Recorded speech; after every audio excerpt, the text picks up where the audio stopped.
guys, it's our favorite thing. My favorite thing. Coffee scale mail. Hey, fellas! Isn't it Sunday? Today,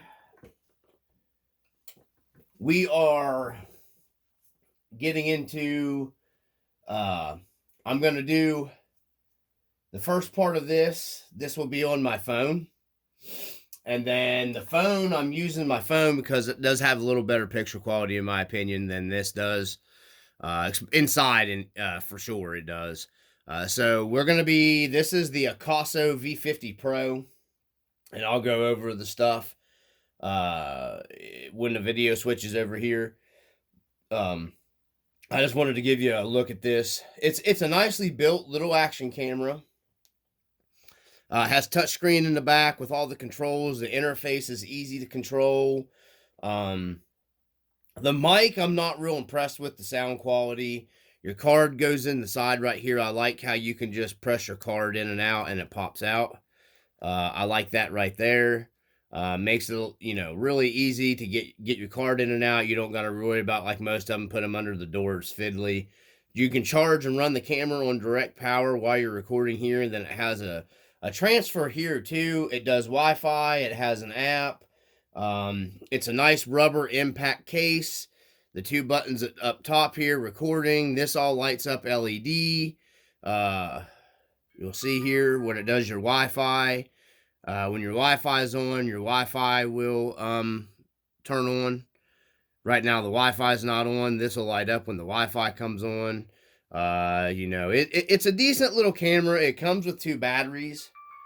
For $80, I couldn't really beat it because it's waterproof. It comes with a waterproof case. Electronic image stabilization stuff. It works really well. It does shoot native 4K. And if you're outside and it's a pretty sunny day, it does pretty good. It does pretty good footages. It doesn't give you that blown out HDR look that some cameras do, which everybody complains about the HDR in a bunch of cameras. I kind of like the HDR in some of the camera look, but that's just me. I see a lot of people when I'm watching these action camera videos and stuff, saying that they don't like the way the HDR looks. I don't know. Maybe I'm just weird. I kind of like the way the HDR looks in those videos. And it just looks more vibrant to me. But this one doesn't give you that completely blown out HDR look. And it doesn't do great in shadows and stuff. But, you're not going to get, look at the price of GoPros. Look at the price of all the other companies. For $80, and I think regular price is $120 for this now. You can't really, it is what it is. It's a cheap waterproof action camera. You can take out, if something happens to it, you're not like, oh my gosh, my $500 or more GoPro didn't just crap its pants and now it's ruined and I'm out of all that money. That's what I like about the budget action camera stuff. For me, I'm poor. $80 camera gets busted. I'm still like, oh my gosh, my $80 camera, but not all of us have the money to afford all the most expensive camera gear that you could buy on the market. So, there you go. That's the first look at this. We'll talk about it more in the next part, and it's going to switch over from here to there into that video, and then we'll switch back to this video. All right, guys. So today we are recording the first part of our packages and mail, coffee and mail. And we'll get to my coffee next. I wanted to show you guys what this camera, we're inside, we're down in the hobby room. My lighting's not the greatest in the world here. We are recording this. I'm using this to record this to kind of give you a brief overlook of this action camera that I picked up, so you can hear the sound quality. Maybe somebody might be interested in a budget action camera. I've had a few people kind of talking to me about it in some comments. Woods Unknown, just a few different people have been asking, kind of talking about it. I've been shooting some film with it. I mainly got this when we go out trailing, doing just, our goof off, playing around stuff, so I could do some video when we're out doing that. So I'm not trying to drag my heavy my heavy phone and a gimbal. Hoping to still upgrade to a better action camera. But this one was on sale and it shoots in native 4K. And I thought, for $80, I noticed outdoors in the sun, it does pretty well. It doesn't blow out collars a lot like a lot of cameras, and I'm no huge camera guy, so, there's going to be a lot of you guys that know a whole heck of a lot more about that stuff than I do. So, just, for my research, I still like to get my hands on the DJI Action 4 or 5. As there are still, the 4 is priced way better than most GoPros, and I've played around with some GoPros some friends had, and the overheating issues I just didn't want to deal with out filming. But I'm still trying to find a good action camera to get away from using my phone all the time. So this one has a 20 megapixel camera. It does take decent photos. They're not quite as good probably as what you'd consider my old Note 9. It does have an app that works, so you'll see the app there. That's the app running on my phone, my junk Note 9 that I use for video, and actually it's my phone I use every day. I'm thinking about just retiring this phone and using it for doing videos, to be honest with you, and get me a new phone that actually makes phone calls. But I can't afford a really nice newer model Samsung phone. So I'm going to have to buy a cheaper phone. That's why I've been holding out, trying to hopefully some point in time I'd get the money to get a more expensive phone for an upgrade. But you can see it does have an app that works. So it doesn't do bad. The app interface, you can control everything on the camera. You can mount your phone on your transmitter and the camera on the vehicle. That's what I did in the one video. I had that mounted to my hauler. In my opinion, it handles on that course that's really rough and choppy. It doesn't get the shaky image quality and stuff that bad. The videos that I've uploaded have been with no editing or collar matching or whatever you call it. There's nothing been changed in it. I didn't add any kind of HDR stuff. The video was mounted to the hauler on the course. You can go back and watch that video. It doesn't have any jello effect. It's mounted in the waterproof case, and it didn't affect the video picture quality of it that much. It doesn't do that good in this situation down here, I've noticed, in my opinion. It's not terrible, and it is watchable. But when you get it in the lower light, like any other action camera, the sensors don't pick up low light as well as like a cell phone or whatnot. But this is it. It's an Akaso V50 Pro, 4K Wi-Fi action camera with touchscreen and image stabilization, EIS 2.0. The image stabilization, in my opinion, works very well on this camera. I've messed with a few older GoPros, nothing new, but it's definitely as good as my buddy's 8 that he had. So that's what I'd messed with, and I honestly, personally think the image quality is pretty close to it too. I noticed you'll get jello effect if you go over a 32 gig mini card, the SD. If you go to a bigger card, I noticed it will give you a jello effect. So it doesn't like to format any more than a 32 for me anyways. I'm not running a real expensive card either, so you might be able to squeeze a little better footage out running a better quality, mini SD. I'm just running a budget one in it right now. It's just an Amazon brand SD card, which is probably made by one of the bigger companies. So I don't know. I figure you might be able to get a better, smaller SD card, because I've seen differences in image quality depending on SD cards that I've used in my phone to film with. So I know it might sound stupid, but I have noticed an image quality. difference. So you get a bunch of accessories. You get the remote wristwatch style piece back here. It does work very well. It interfaces with the action camera really well.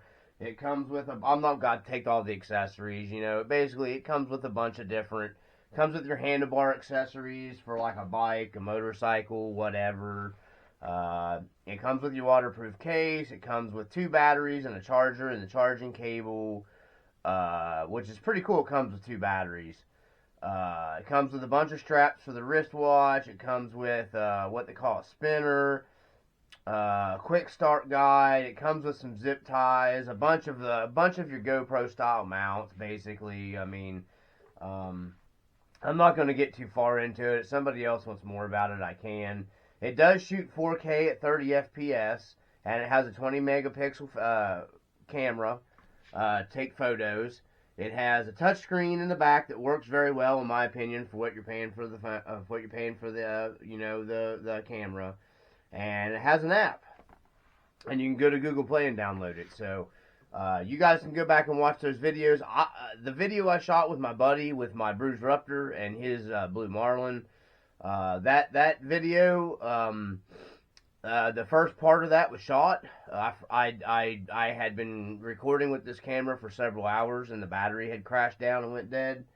And if you notice a weird flickering, it's not the camera doing this flickering. It's the light ring that I have behind the camera that is starting to go bad. But I still needed the light ring to light everything up here. So you guys can see what the camera looks like. And then we're going to switch over to my normal phone, and we're going to record the rest of this video with my phone, just because the battery's going dead on the action camera. So I just wanted to kind of give the app a try down here, and the camera a try down here, and do some of this video with it, because I have a kit that I'm going to be doing a somewhat unboxing video of on the channel for a friend. Along with a bunch of other different items. He's got stuff for me to put the kit together. We're going to get the chassis and all that stuff together for him, and everything tidied up. If I can get time, I will get to putting the body together that he bought for the kit as well, but I'm not sure. As is, the parts came for the HG truck. But we're going to dive into the rest of that. I wanted to keep filming the Casso V50 Pro, look at the camera, and then the rest of it I want to do with my regular phone, because it picks up low light better. And right now I have a shop light out down here, and so let's just get on to it, guys. So now we're going to dive into our regular just coffee and mail video for you guys. We haven't done one for a while because I've been waiting on stuff forever. Once again, FedEx lost my packages.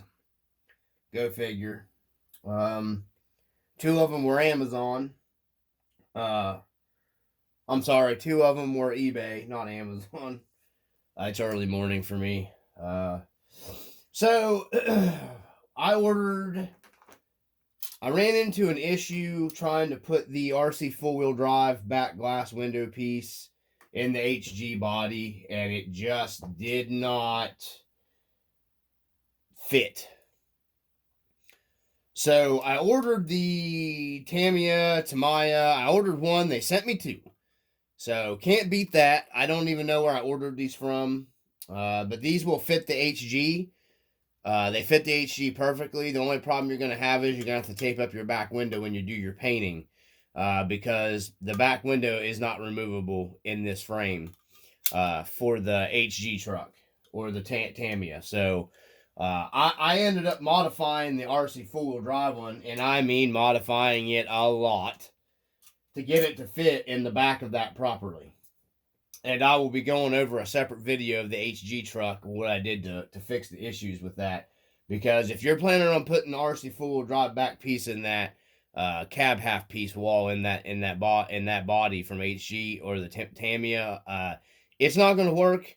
The RC four-wheel drive is evidently wider than the HG and the Tamiya body. There is more differences I'm finding in that than just the simplicity that you'll find in most people posting on the internet. Those bodies are different width-wise in the back for sure. And I'll explain to you what I did to fix some of the issues after I'd already mounted that stupid cab wall back half in there. You got to modify a bunch of stuff to get it to look right, in my opinion. I think you're better just buying the Tamiya back window, back half cab pieces to put in those. Because you're going to have to really modify, and I'll go over what I did with that. But first, let's get back into our everything here. I've got a lot of projects. You can see the truck in the background here, maybe. The in 1982 from RC 4-wheel drive. That's my buddy's truck. I'm fixing his leaf spring issues, suspension stuff. He took it from a leaf under to a leaf over. It's got some body mounting issues that I got to figure out what's going on with it. It's just got some problems, to be honest. And I'm not real sure what we're going to do to work that out, but we're going to have to figure it out because his suspension just isn't working. I have got it to work a little bit better. I've messed with it. But there's a bunch of other problems I've got to solve. I've never ran into with my other trucks. So, yeah, we gotta dive into that and see what we can do with it. So just something simple to start off first. We got some shocks. I've been buying, I'm going to order more of these in different colors and keep them back for my scale truck. So when I break a shock, these are like $4 or $5 on AliExpress. I like these shocks. They work extremely well. I have these on my extra cab in that last video when we went out, and they did really well. If you're looking to just play around with shocks, you know, length differences and stuff like that, this is one of the cheapest options I found to buy on AliExpress. You can run them with the spring inside, just like an RC 4-wheel drive. You can run them without the spring inside. You know, it doesn't matter. You can tune them and set them up however you want. No one way is the right way, in my opinion. So I'm getting on to the next. These I've been waiting on for literally ever, which I still got packages that are lost in the mail and everything. So these were the dry shafts that I ordered. We're going to be putting these in the HG truck. We'll use the rear one here to show you guys. They come with the little dry shaft, the little keepers down here, the little red rings to lock everything in. They're nice dry shafts. They're decent for what you're paying. These are like, I think, $3 or $4 on AliExpress. I think is what I paid for them. You know, they got an actual U-joint inside of them. They're a pretty scale-looking dry shaft. You know, if you're wanting to do some scale driving, you're not doing completely crazy, you know, stupid stuff, and you're not, you know, taking a TF2 out and doing TRX4 stuff with it. These will probably hold up for you okay. You got to keep in mind, once again, it's a scale dry shaft, not a TRX4 dry shaft, so it's not going to hold up like, you know, to a bunch of abuse. So keep that in mind. These are for, you know, it's more of a scale dry shaft. Scale driving your trucks, you're probably going to be fine with that dry shaft. I have them in the Bruce Ruptor truck. I've got a run on them. They work good. Didn't have any issues with them. So that's why I ordered them. I ordered another set of these, but it took them like a month and a half to get here because they got lost in the mail. So I've also got a bunch of grub screws and stuff I've purchased that have gotten lost in the mail. Next up is, for the HG build, is just an RC 4-wheel drive. There's the part number for you guys there. Part number. Hopefully that's long enough for everybody to see. Why? So we got just a Rancho. You know, I needed this for my servo for just simple. It's scale. Does away with the straight bar. I actually need another one of these for my Bruce Ruptor. I run them on all my trucks. Next up is, I bought 2 of these. These are the RC 4-wheel drive locking hubs. The proper Asian, however you say it. RC 4-wheel drive, baby. Yeah. I dropped one because my hands don't work no more because I'm old. These are the scale locking hubs from RC 4-wheel drive. Pitted part number. There it is. You can see it. Aisin Yoda scale hubs. Can you see that part number? Is it long enough? My arm's getting tired. Okay. So, my head's in the way. We got 2 of them. I got one set for the Bruiseruptor, one set for the HG truck, because you gotta put scale shit on your scale trucks. So that's it for that. For that box. That's the stuff primarily for, nope, not all of it. That's the stuff primarily for the HG. My Hobbywing came in, the SE 1800. That's what's going in the HG build. That come in the other day for the HG. So, because I really want to get that truck done and buttoned up. I'm still waiting on my Power Shift RC light kit. Because I always order from Power Shift RC. I'll have a next unboxing, whatever, package and mail video with that. Because we're a long ways from putting the light kit in it. Because I'm still working on interior stuff. I'm still working on... I got to figure out what I'm doing. Never mind. I'm not going to go into that. But that's a bunch of blah, blah bullshit. So, yeah. So this stuff's all for the HG build. So... getting into our next bit here real quick, because I know we're getting it kind of long. My favorite thing, Injora silicone inserts. I know, only poor guys run those. Well, you gotta have BAMF 3D inserts. You've gotta have YZZRs. You've gotta have 3 brothers. No, these work fine. There's nothing wrong with those, and I can tune those. I got plenty of videos on showing you how to tune them. No need to blow $150 on tire inserts for me. So I got these to finish tuning the tires in the TRX4, the Sport, the ones that I'm running the Fusk, the fake Tusk on. But we're going to have a couple tire test videos coming for anybody interested, and anybody that actually takes the time to watch this video. Comment down below. We have 2 sets of tires here. This is Injora. And these are S5 compound. And these are the Swamp Claw 1.9s. They're supposed to be 4.75 outside diameter, so 120 millimeters. So your standard, you know, big link tire, truck tires, you know. These are more of a muddish style. We'll pop one open and look real quick here on the Camaro. That's the tire. So we have an Injora. It says Injora Swamp Claw 4.75 65 R 1.9. They're super sticky. So yeah, that's the tread design on it. Oh, listen to that. Oh yeah. Oh, yeah. Oh, listen.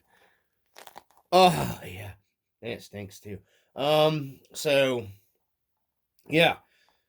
We're going to be trying these out. I needed more of a basher trail performance type tire for my Optic buggy because I love the Megalithics from J Concepts. But ripping around with the Optic buggy, those Megalithics don't wear very well. And they're green compound, but they're wearing out pretty fast. And I don't really want to ruin those Megs, you know, trail bashing. So the next ones up are, and I'm thinking these will probably go on the Optic buggy when testing is done. And these tires are all $27 on Amazon. So we got, these are the Kraken Claw.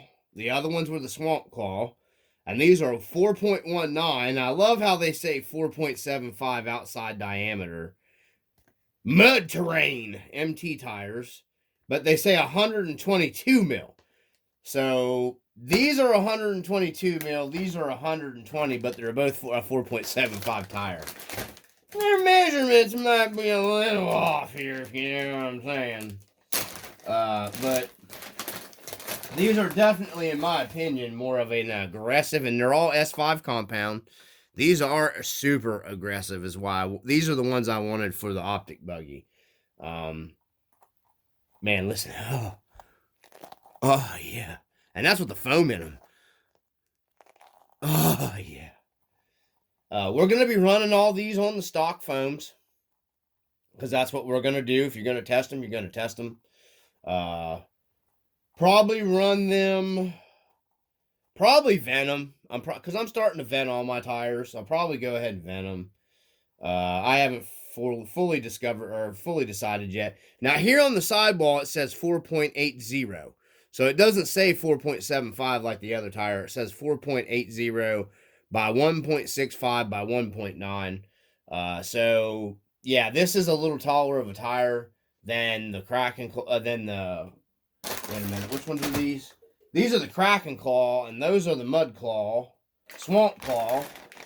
You would think the Swamp Claw would be a more aggressive tread like this than the Kraken Claw, but whatever. We're going to be running these. I've had good luck with Endura stuff. We're going to pause the video here real quick, and I'm going to measure these against my Megs. Okay, so the J-Concepts Megalithics are a little taller of a tire. These are spot on Meg size. These are exact Megalithics size-wise. So if you're looking for, you got a set of Megs and whatever, these are a good, yeah, that's what I was going with. These are a good replacement for the Megs. So these probably will end up going on my Optic buggy, especially for trailing expeditions. And then I've got the Megs. I'll keep mounted on the wheels that's on the Optic for going to, doing our course stuff when I'm running the buggy on the course. So these are pretty nice. The compound feels nice. They don't squeal on the bench. A little bit, maybe. I think these will work pretty good. We're gonna do some tire testing. If they perform on the course, they'll definitely perform on the trail. So I'm gonna be working on that. So we're gonna have some tire testing coming. For the Kraken Claw and the Swamp Claw. I'm also going to pick up a couple sets of other Endura tires. We're going to have a test on a video coming up pretty soon. We did it. It's kind of just a fun run, but a tire test as well.